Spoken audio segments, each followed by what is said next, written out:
والسلام علیکم یا حبیب اللہ صلی اللہ علیہ وسلم. رکسیاں سے کم و بیش 8 آدمی عمرہ کے لیے تشریف لے گئے. کیا 8 آدمی کے 10 آدمی. چلیے عبداللطیف صاحب تو کہتے 8 آدمی 10 کوئی رشتہ دار بھی تھا کیا؟ جی ویسے قریب میں نئے لوگوں میں سب سے پہلے حاجی عبدالستار صاحب قادری انصاری، اور اس کے بعد وہ بلٹ کے ابو کا نام حاجی شہاب الدین جی عزیزم آفتاب احمد انصاری کے والد گرامی عالم جناب محمد شہاب الدین انصاری قادری بھی ہمیں لگتا ہے 2016 یا 15 میں وہ حج کے لیے تشریف لے گئے. اور یہ جناب ناصر صاحب کا قافلہ وہ 10 آدمی کا قافلہ تھا عشرہ مبشرہ کی نسبت سے. ایک مسلمہ عورت بھی فارم وغیرہ بھری تھی اور پیسہ جمع کر دی تھی، لیکن وہ جا نہیں پائی. اس کا انتقال ہو گیا. لیکن یاد رکھیے انتقال ہو گیا، وہ ضعیفہ حج کو تو نہیں جا پائی، لیکن حج کرنے کی نیکیاں اللہ نے اسے عطا فرما دیا. اس لیے کہ حضور علیہ السلام ارشاد فرماتے ہیں نیت مومن خیر من عملہ. حضور علیہ السلام ارشاد فرماتے ہیں نیت مومن خیر من عملہ. بندے کی نیت اس کے عمل سے بہتر ہوا کرتی ہے. ضعیفہ نیت تو کر لی تھی عمرہ کرنے کی، ضعیفہ نیت تو کر لی تھی مکہ المکرمہ کی حاضری کی، مدینہ المنورہ کی حاضری کی، لیکن اللہ تعالی نے اسے اپنے گھر بلا لیا، یعنی اس کا انتقال ہو گیا. تو یہ نہ سوچا جائے کہ وہ اس کا فارم بھرنا یا اس کا پیسہ جمع کرنا یہ اکارت چلا گیا، بیکار چلا گیا. یاد رکھو میرے پیارے بھائی، بنی اسرائیل میں 7 سال تک بارش نہیں ہوئی. بنی اسرائیل میں 7 سال تک بارش نہیں ہوئی. 7 سال کے بعد وہاں کے لوگ کھانے پینے کے لیے تڑپنے لگے، بلکنے لگے. کھانے کے لیے، پانی کے لیے ہاکار مچ گئی، افراتفری مچ گئی. کہا راجا کہا پرجا سب ایک لقمے کھانے اور ایک گھونٹ پانی کے لیے تڑپ رہا تھا. بنی اسرائیل میں ایک نیک نوجوان تھا، اس نے جب بنی اسرائیل کے لوگوں کو روتا تڑپتا بلکتا دیکھا تو ایک پہاڑ کے جانب اشارہ کیا کہ یا اللہ عز و جل اس پہاڑ کے برابر اگر تو مجھے آٹا دے دیتا تو میں اس آٹے کو میں ان بھوکوں میں تقسیم کر دیتا، ان روتوں میں تقسیم کر دیتا. اس طرح کی دعا، اس طرح کی التجا، اس طرح کی نیت کیا. اس کے کچھ ہی دیر کے بعد اس زمانے کے جو نبی علیہ السلام تھے وہ تشریف لائے. نبی علیہ السلام جو تھے تشریف لائے اور کہے کہ تیرے لیے خوشخبری ہے، تیرا ویلکم ہے، جس کا سواگت میں کرتا ہوں. وہ مقدر کا سکندر ہے. وہ نیک نوجوان نے کہا کہ یہاں کا لوگ ایک لقمے کھانے کے لیے اور ایک گھونٹ پانی کے لیے ترس رہے ہیں. جانوروں کے تھن کا دودھ خشک ہو چکا ہے، درخت کے پتے جھڑ گئے ہیں، زمین کے گھاس پیلے پڑ گئے ہیں. ایسی پوزیشن میں، ایسے سچویشن میں اب کون سی خوشخبری اور کون سی بات کی مبارکباد پیش کرنے کے لیے آئے ہیں؟ نبی علیہ السلام کہتے ہیں اے نوجوان، تو بنی اسرائیل کے بھوکوں کو روتے تڑپتے بلکتے ترستے دیکھ کر کے تو نے یہ نیت کی اور تو نے دعا کیا کہ اللہ تعالیٰ اگر مجھے اس پہاڑ کے وزن کے برابر آٹا دے دے گا تو اس آٹے کو ہم بھوکوں میں تقسیم کر دیں گے۔ اے نیک نوجوان، اللہ نے تجھے آٹا تو نہیں عطا فرمایا لیکن نیت کی بنیاد پر، دعا کی بنیاد پر اللہ تعالیٰ پہاڑ کے وزن کے برابر آٹا صدقہ کرنے کی نیکیاں عطا فرما دیا۔ آٹا اللہ کے راہ میں خرچ کرنے کی نیکیاں عطا فرما دیا۔ مجھے معلوم نہیں کہ وہ ضعیفہ کس گھر کی ہے، لیکن جیسا کہ عبداللطیف صاحب نے بتایا کہ فارم بھری تھی، عمرے کا ارادہ تھا لیکن عمرہ کر نہیں پائی، وہ انتقال کر گئی، تو ایسا نہیں کہ اس کا فارم بھرنا، پیسہ دینا اچانک یا خراب ہو گیا، بلکہ میرے پیارے بھائی اللہ تعالیٰ بندے کی دولت صورت نہیں دیکھتا ہے، اللہ تو بندے کی دل کو دیکھا کرتا ہے۔ سبحان اللہ، سبحان دیکھیں ایک ہے حج، اللہ فرماتا ہے وَأَقِمُّ الْحَجَّ وَالْعُمْرَةَ لِلَّهِ، اور اللہ کے لیے حج اور عمرہ پورا کرو۔ ایک ہے حج اور ایک ہے عمرہ۔ آقا علیہ السلام ارشاد فرماتے ہیں کہ عمرہ حج ہے اور حج جو ہے وہ حج اکبر ہے۔ حج جو ہے وہ حج اکبر ہے۔ یہ حج جو ہے میرے پیارے بھائی ارکان اسلام میں سے ایک رکن اسلام کا نام حج ہے۔ حج میرے پیارے بھائی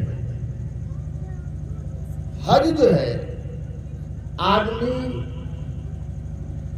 ہر وقت نہیں کر سکتا، ہر مہینے میں نہیں کر سکتا، ہر دن میں نہیں کر سکتا۔ جس طرح اللہ پاک قرآن پاک میں ارشاد فرماتا ہے ان الصلاۃ کانت علی المؤمنین کتابا موقوتا، بے شک نماز مسلمانوں پہ وقت باندھا ہوا فرض ہے۔ اور کئے وقت کی نماز فرض ہے؟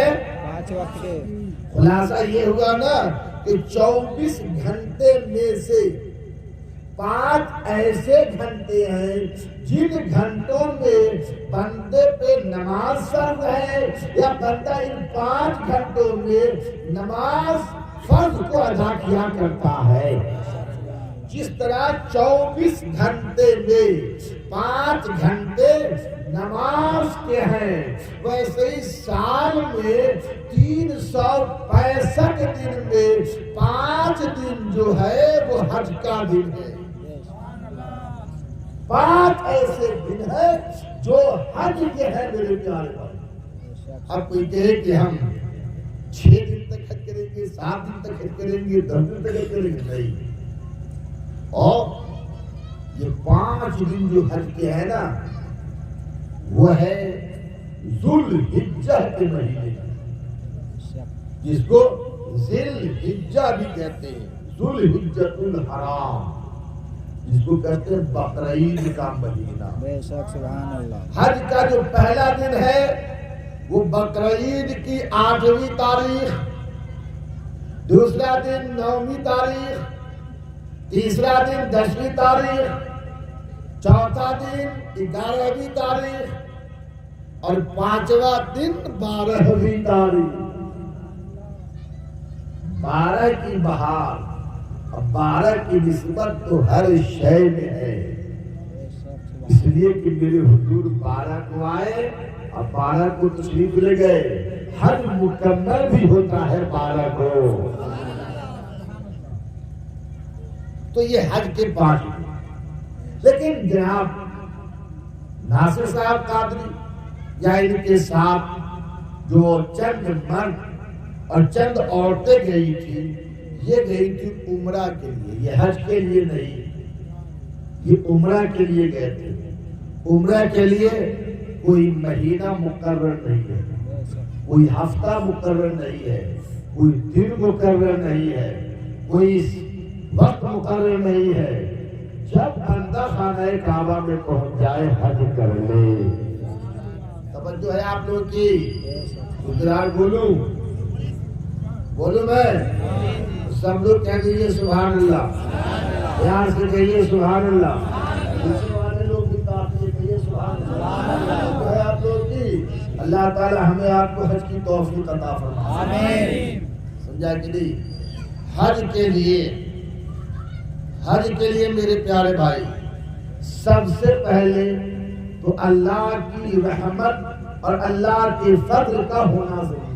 بے شک سبحان اللہ. حج کرنے کے لیے سب سے پہلے رحمت الہی اور فضل الہی کا ہونا ضروری ہے. بے شک سبحان اللہ. اور اس کے بعد حج کے لیے سب سے پہلے طاقت چاہیے. بے شک سبحان اللہ. حج کے لیے سب سے پہلے طاقت، محبت اور دولت، یہ جب تینوں چیز ایک جگہ جمع ہوتا ہے نا تب اللہ تعالیٰ اسے حج کی توفیق عطا فرما دیتا ہے. بے شک سبحان اللہ. سب سے پہلے تو یہ ہے کہ بندے کے اندر ایک لگن ہو، ایک دھن ہو، ایک نشہ ہو، ایک عقیدت ہو، محبت ہو، کامل و اکمل ارادہ ہو، عزم مصمم ارادہ ہو کہ مجھے حج کرنا ہے. جب بندہ کامل و اکمل ارادہ کر لیتا ہے اور اللہ کی بارگاہ میں دعا اور التجا کرتا رہتا ہے کہ مولا تو نے مجھے آنکھ عطا فرمایا ہے تو مجھے تو آنکھ عطا فرمایا ہے، اس سر کی آنکھوں سے تو مجھے کعبۃ اللہ بھی دکھا دے اور روضہ رسول اللہ بھی دکھا دے. جب بندہ اس طرح کی دعا اور التجا کرتا رہتا ہے تو اللہ کی رحمت جوش میں آ جاتی ہے، اللہ تعالیٰ کی رحمت فضل میں آ جاتی ہے اور اللہ تعالیٰ اپنے بندے کو دولت بھی عطا فرما دیتا ہے اور اپنے بندے کو طاقت بھی عطا فرما دیتا ہے. حج کے لیے دولت کا ہونا اس لیے ضروری ہے کہ ان دنوں اگر کوئی حج کرنا چاہتا ہے تو اس کے لیے 4.5 لاکھ روپے کا ہونا ضروری ہے. بے شک. جبکہ 2014 میں 1,63,000 روپے میں حج ہوئے جی. اور اس میں سے 21,000 روپیہ کم کر دیجیے تو کتنا بچے گا؟ 21,000 روپیہ 63 میں 21 کم کر دو 42، 1,42,000 روپے میں حج اڑا رہے. لیکن 14 سے 24 آتے بڑا خطرناک ہے. 24 میرے پیارے سمجھا کہ نہیں؟ السلام کی جو گاڑی ہے نا اس گاڑی کا نمبر بھی 24 ہے، اس لیے یہاں 24 کچھ کم ہے میرے پیارے بھائی. دوسری پر اللہم صلی علی سیدنا مولانا محمد الباری وسلم صلاۃ و سلام علیک یا رسول اللہ یا رسول اللہ. تو خیر میں اس کر رہا تھا کہ حج کرنے کے لیے کم از کم 4.5 لاکھ روپیہ چاہیے اور پھر اس کے لیے طاقت بہت ضروری ہے. حج کے لیے طاقت، ورنہ میں اپنی نظروں سے دیکھا ہوں کہ جو ضعیف لوگ حج کے لیے جاتے ہیں نا یہ حج کے ارکان پورا نہیں کر پاتے، صرف بلڈنگ دیکھ کر کے واپس آ جایا کرتے ہیں، صرف بلڈنگ دیکھ کر کے واپس آ جایا کرتے. تو اس لیے آپ لوگ حج کرنے کے لیے، عمرہ کرنے کے لیے ضعیفی کا انتظار مت کیجیے، بڑھاپے کا انتظار مت کیجیے، پیٹ کے آنکھ منہ کے دانت کے ختم ہونے کا انتظار مت کیجیے. اللہ تعالیٰ نے اگر پیسہ عطا فرمایا ہے تو آپ حج کرنے میں پہل کیجیے اور جلدی سے جلدی حج کر لیجیے. اب لوگ گھبرا جائیں کہ ہندوستان کے اندر لوگ کہتے کہ جو حج کر لے وہ سامان وزن نہ کرے، جو حج کر لیا وہ دودھ نہ بیچے، جو حج کر لیا وہ کھانے کی دکان پہ نہ بیٹھے، کپڑے کی دکان پہ نہ بیٹھے. پوچھ لیجئے حضرت علامہ ابوالکلام صاحب قبلہ سے، یہ سب زمانہ جاہلیت کی بات ہے۔ جس طرح کسی زمانے میں لوگ کہتے تھے کہ ٹھیونا کھل جانے سے وضو ٹوٹ جاتا ہے، پہلے لوگ کہتے تھے کہ اگر کوئی دکھن منہ فارم کا مرغا ذبح کرے تو مرغا حرام، پچھم جانب تو انگلش میں یاد رکھیے، قبلہ نماز کے لیے ہے نہ کہ مرغا اس ذبح کرنے کی۔ اتر دکن پورا پچھم کدھر بھی منہ کر کے آپ مرغا ذبح کریں تو حلال ہے۔ ٹھیونا کھل گیا تو وضو نہیں ٹوٹتا۔ اسی طرح حاجی کے لیے یہ نہیں ہے کہ وہ حج کر کے آیا اب کمرے میں بند ہو جائے، وہ کمرے میں چھپ جائے، بلکہ جس طرح ایک نمازی، ایک روزے دار، ایک زکوٰۃ ادا